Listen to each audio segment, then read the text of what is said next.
کیا آپ جانتے ہیں کہ حضرت عزیز علیہ السلام کو دوبارہ کیوں زندہ کیا گیا؟ اور کیا آپ کو معلوم ہے کہ سورہ بقرہ میں حضرت عزیز علیہ السلام کا ذکر کن الفاظ میں کیا گیا ہے؟ اور کیا آپ یہ بھی جانتے ہیں کہ بنی اسرائیل حضرت عزیز علیہ السلام کو خدا کا بیٹا کیوں کہتے تھے؟ حضرت عزیز علیہ السلام حضرت ہارون کی اولاد اور بنی اسرائیل کے انبیاء میں سے تھے۔ اللہ تعالیٰ نے آپ کو حضرت سلیمان کے بعد اور حضرت زکریا سے پہلے مابعوث فرمایا۔ یہ 6 صدی قبل مسیح کی بات ہے، جب بنی اسرائیل کی سرکشی، نافرمانیاں اور مشرکانہ حرکتیں حد سے تجاوز کر چکی تھیں۔ ہر طرف ظلم و جبر، فساد اور لوٹ مار کا بازار گرم تھا۔ اللہ تعالیٰ نے اس زمانے کے پیغمبروں کے ذریعے بنی اسرائیل کو متنبہ فرمایا کہ اپنی ان قبیح حرکتوں سے باز آ جائیں، ورنہ گزشتہ قوموں کی طرح انہیں بھی عذاب الہی کا سامنا کرنا ہوگا۔ بار بار کی تنبیہ کے باوجود جب ان پر کوئی اثر نہ ہوا تو ان کی بدعمالیاں روز بروز بڑھتی چلی گئیں۔ تو قوم عمالقہ کا ایک ظالم سفاک بادشاہ جس کا نام بخت نصر تھا، بابل سے ایک بڑی فوج کے ساتھ آندھی طوفان کی طرح راستے کی حکومتوں کو پامال کرتا فلسطین کی طرف بڑھا اور تھوڑے ہی عرصے میں اس کی اینٹ سے اینٹ بجا دی۔ تورات کے مطابق 40,000 سے زائد علماء قتل کر دیے گئے، یہاں تک کہ وہاں تورات کا ایک بھی عالم زندہ نہ بچا۔ اس کے ساتھ ہی بخت نصر نے بنی اسرائیل کے 80,000 افراد کو قیدی بنایا اور انہیں بھیڑ بکریوں کی طرح ہنکا کر بابل لے گیا، جن میں حضرت عزیز بھی شامل تھے، جو اس وقت 9 عمر تھے۔ بخت نصر کے حکم پر اس کی خون خوار فوج نے بیت المقدس میں حضرت سلیمان کی تمام باقیات کو تباہ و برباد کر دیا۔ عظیم الشان محلات کھنڈرات میں تبدیل کر دیے گئے۔ گیر سلیمانی میں موجود وسیع و عریض اور نادر و نایاب کتب سے مزین کتب خانہ جلا کر راکھ کر دیا گیا، جس میں تورات کے اصل نسخے بھی تھے۔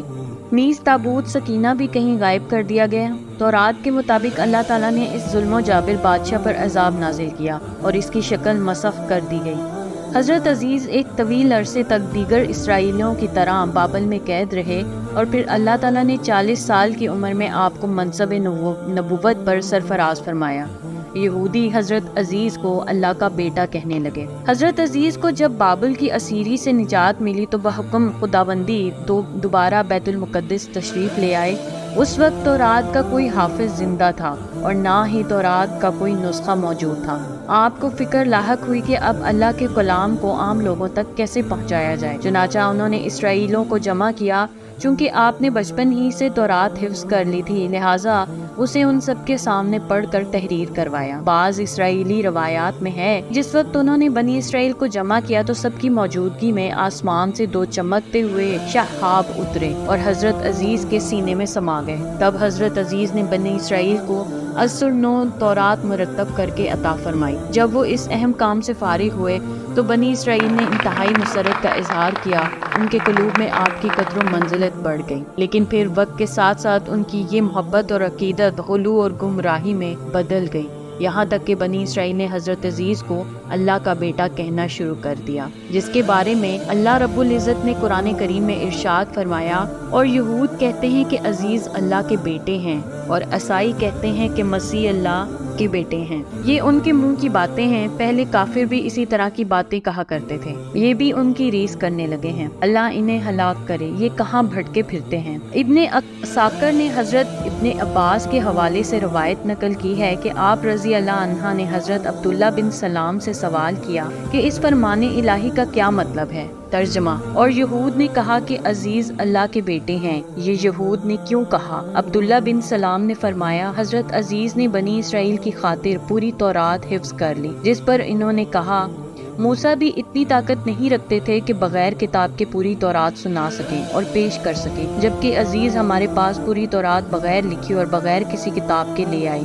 اسی وجہ سے بنی اسرائیل کے کئی گروہ اس بات کی قائل ہو گئے کہ عزیز اللہ کا بیٹا ہے۔ حضرت عزیز علیہ السلام کی حیات طیبہ کے بارے میں قرآن حدیث اور تاریخ کی کتب میں زیادہ مواد نہیں ملتا۔ قرآن کریم کی سورہ توبہ میں صرف ایک جگہ آپ کا نام مذکور ہے۔ اس کے علاوہ سورہ بقرہ کی آیت 259 میں جو واقعہ بیان کیا گیا ہے، اس کے بارے میں علماء و مفسرین کا کہنا ہے کہ وہ حضرت عزیز کے بارے میں ہے۔ خود تورات میں حضرت عزیز کے نام سے کتاب صحیفہ عذرا میں بھی ان کی اپنی زندگی کے بارے میں بہت زیادہ معلومات نہیں ملتی، صرف اس قدر پتہ چلتا ہے کہ جس وقت بخت نصر نے بیت المقدس پر حملہ کیا تو آپ کم عمر تھے اور قید کر کے بابل لے جائے گئے تھے۔ پھر بابل کی قید سے دوبارہ بیت المقدس کی تعمیر تک آپ بنی اسرائیل کے ساتھ ہی رہے۔ حافظ ابو القاسم بن عساکر نے آپ کا نسب یوں بیان کیا ہے: عزیز بن جزوۃ بھی کہا گیا ہے، بن عدیہ بن ایوب بن درزنا بن اری بن تقی بن السبو بن فخاس بن عازر بن ہارون بن عمران۔ ایک قول کے مطابق آپ کے والد کا نام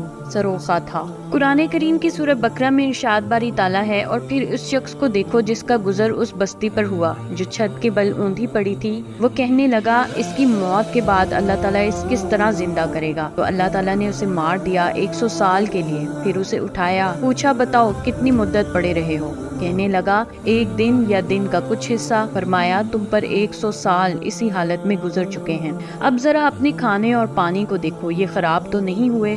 اور اپنے گدھے کو بھی دیکھو، ہم تمہیں لوگوں کے لیے ایک نشانی بنا دینا چاہتے ہیں، پھر دیکھو کہ ہڈیوں کے اس پنجر میں ہم کس طرح گوشت پوش چڑھاتے ہیں۔ اس طرح جب حقیقت اس کے سامنے بالکل نمایاں ہو گئی تو اس نے کہا کہ میں جانتا ہوں کہ اللہ تعالیٰ ہر چیز پر قادر ہے۔ مفسرین فرماتے ہیں کہ اس آیت میں جس شخص کا ذکر ہے وہ حضرت عزیز علیہ السلام ہے۔ حضرت علی، حضرت عبداللہ بن عباس اور حضرت عبداللہ بن سلام کا رجحان بھی اسی جانب ہے کہ یہ واقعہ حضرت عزیز علیہ السلام سے متعلق ہے۔ مفسرین فرماتے ہیں کہ حضرت عزیز کو بابل میں نصر بخت کی قید سے نجات ملی تو اللہ تعالیٰ نے انہیں حکم دیا کہ اب تم واپس بیت المقدس جاؤ، ہم اس کو دوبارہ آباد کریں گے اور ایک خوبصورت اور پر رونق شہر بنائیں گے۔ چنانچہ جب وہ وہاں پہنچے اور شہر کو تباہ و برباد اور کھنڈر پایا تو حیرت اور تعجب کے ساتھ بے اختیار ان کے منہ سے نکلا، اس مردہ بستی کو کیسے زندگی ملے گی؟ اللہ جل شانہ کو یہ بات پسند نہیں آئی۔ اس کے بعد ان کی موت کی نیند کا واقعہ پیش آیا۔ پھر جب وہ دوبارہ زندہ کیے گئے تو بیت المقدس ایک آباد اور پر رونق شہر تھا۔ حافظ ابن کثیر اسحاق بن بشیر کے حوالے سے تحریر فرماتے ہیں کہ حضرت عزیز بڑے دانا نیک انسان تھے۔ ایک دن اپنی زمین کی طرف نکلے، واپسی میں ایک ویران عمارت میں ٹھہر گئے۔ کیونکہ گرمی سخت تھی، آپ اپنے گدھے سے اتر کر عمارت میں داخل ہوئے۔ آپ کے ساتھ کھانے کے 2 ٹوکری تھے، ایک ٹوکری میں انجیر اور دوسرے میں انگور تھے۔ آپ نے اپنے ساتھ موجود پیالہ نکالا، اس میں انگور نچوڑے، پھر خشک روٹی نکالی اور اسے مشروب میں ڈال دیا تاکہ کچھ نرم اور میٹھی ہو جائے تو کھا لیں۔ پھر آپ تھوڑی دیر کے لیے لیٹ گئے۔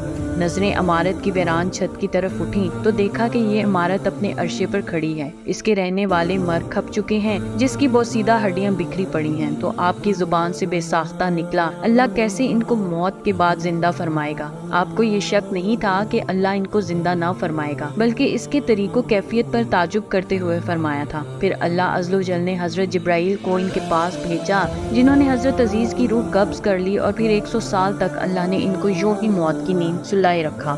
اس دوران بنی اسرائیل میں بہت سے واقعات اور حادثات رونما ہوئے اور بیت المقدس پھر آباد ہو کر پر رونق شہر بن گیا۔ پھر اللہ تعالیٰ نے آپ میں روح پھونک دی، آپ زندہ ہو کر بیٹھ گئے۔ تو فرشتے نے پوچھا آپ یہاں کتنی مدت رہے؟ جواب دیا 1 دن یا دن کا کچھ حصہ۔ دراصل آپ دن کے شروع میں آرام فرما ہوئے تھے اور اس وقت غروب آفتاب کا وقت تھا۔ فرشتے نے کہا نہیں، بلکہ آپ 100 برس تک اسی حالت میں رہے ہیں۔ آپ اپنا کھانا پانی دیکھیے، اپنے کھانے پانی کو دیکھیے جو بدلا تک نہیں۔ جب حضرت عزیز نے اپنے کھانے کی طرف نظر ڈالی تو انگور کا شیرہ اور خشک روٹی اپنی اسی حالت میں پڑی ہوئی تھی، دونوں میں کوئی تغییر پیدا نہیں ہوا تھا۔ اسی طرح انجیر اور انگور بھی اسی طرح تر و تازہ تھے۔ پھر آپ کے دل میں بتائی گئی مدت کے بارے میں انکار کا خیال پیدا ہوا تو فرشتے نے کہا آپ میری بتائی ہوئی مدت کو بعید اور غلط سمجھ رہے ہیں، تو پھر ذرا اپنے گدھے کی طرف تو دیکھیے۔ جب حضرت عزیز نے گدھے کی طرف دیکھا تو حیران رہ گئے، کیونکہ اس کی ہڈیاں گل سڑ کر بہت سیدھا ہو چکی تھیں۔ فرشتے نے ہڈیوں کو حکم دیا تو ہڈیاں ہر طرف سے اکٹھی ہو کر ایک جگہ جمع ہو گئیں اور پھر جڑ کر ڈھانچہ بن گئی۔ حضرت عزیز حیران ہو کر اللہ کی قدرت کا نظارہ دیکھ رہے تھے۔ پھر اس ڈھانچے پر رگیں چڑھی، پٹھے بنے، گوشت چڑھا، پھر ان پر کھال اور بال آ گئے۔ پھر فرشتے نے اس میں پھونک ماری تو گدھا آسمان کی طرف اپنا سر اور کان اٹھائے آوازیں نکالنا کھڑا ہو گیا۔ جب حضرت عزیز نے قدرت الہی کی یہ نشانیاں دیکھیں اور شہر کو پہلے سے زیادہ بارونق پایا تو بول اٹھے کہ میں یقین کرتا ہوں کہ اللہ ہر چیز پر قادر ہے۔ پھر آپ اپنے گدھے پر سوار ہو کر اپنے محلے میں تشریف لائے تو لوگوں نے آپ کو نہیں پہچانا۔ آپ اپنا گھر بھی بھول چکے تھے۔ ڈھونڈتے ڈھونڈتے اپنے گھر پہنچے تو وہاں ایک نابینا اور پاہج گڑیا کو بیٹھے پایا، جس کی عمر تقریباً 120 سال تھی۔ وہ وہاں کی رہائشیوں کی والدہ تھی۔ جس وقت آپ گھر سے نکلے تھے اس وقت وہ 20 سال کی جوان لڑکی تھی اور آپ سے خوب اچھی طرح واقف تھی۔ حضرت عزیز نے اس بڑھیا سے پوچھا کیا یہ عزیز کا گھر ہے؟ تو بڑھیا نے حیران ہو کر کہا جی ہاں۔ پھر بڑھیا کی آنکھوں سے آنسو جاری ہو گئے اور بولی میں نے ایک عرصے سے کسی کے منہ سے عزیز کا ذکر نہیں سنا، اب تو لوگ بھی ان کو بھول چکے ہیں۔ اس پر حضرت عزیز نے فرمایا میں ہی عزیز ہوں، اللہ نے مجھے 100 سال تک موت کی نیند سلا دیا تھا اور مجھے اب اٹھایا ہے۔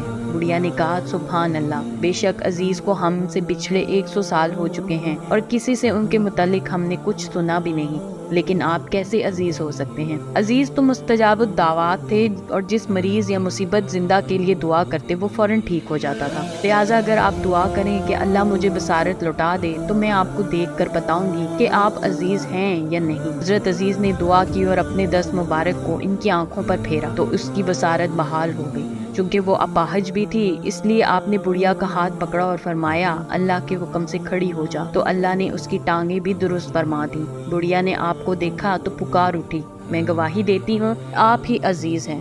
پھر بڑھیا ان کو لے کر بنی اسرائیل کے محلے میں ان کے عزیزوں کے گھر پہنچی۔ وہاں حضرت عزیز کا ایک بیٹا بھی موجود تھا جس کی عمر 118 سال تھی، جبکہ ان کے پوتے بھی قبیلے کے بڑے بزرگ اور سردار تھے۔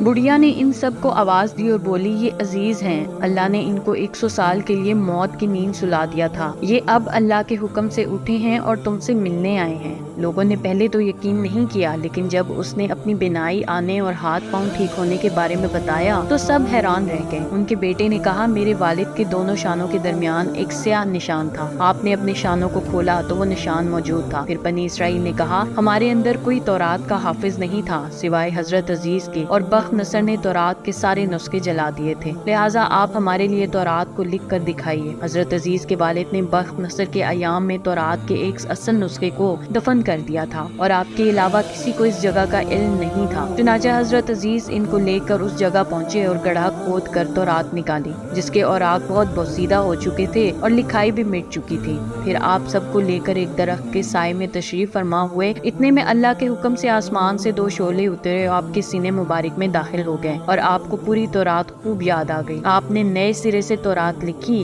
اور بنی اسرائیل کے حوالے کر دی۔ ایک تو آپ نے تورات لکھی اور دوسرے آپ کے ساتھ 2 شعلوں والا معجزہ پیش آیا جس کی وجہ سے بنی اسرائیل انہیں اللہ کا بیٹا کہنے لگے، نعوذ باللہ۔ حضرت ابن عباس فرماتے ہیں کہ حضرت عزیز اس آیت کی حقیقت کے مصادق بن گئے اور ہم آپ کو لوگوں کے لیے نشانی بنا دیں، یعنی بنی اسرائیل کے لیے، اور یہ نشانی اس طرح تھی کہ آپ اپنے بیٹوں اور پوتوں کے ساتھ بیٹھتے تو وہ بوڑھے لگتے، آپ بالکل جوان، کیونکہ آپ کی وفات 40 برس کی عمر میں ہوئی، اور 100 سال بعد جب اٹھے تو پھر بھی وہی عمر تھی۔ مفسرین کے مطابق آپ کی قبر اتھر دمشق میں ہے۔ اس طرح کی مزید معلوماتی ویڈیو دیکھنے کے لیے دیکھتے رہیے ہمارا چینل معلومات۔ میرے چینل کو لائک، سبسکرائب اور شیئر ضرور کیجیے اور ساتھ ہی ساتھ بیل آئیکن کو بھی دبا دیجیے۔ شکریہ، اللہ حافظ۔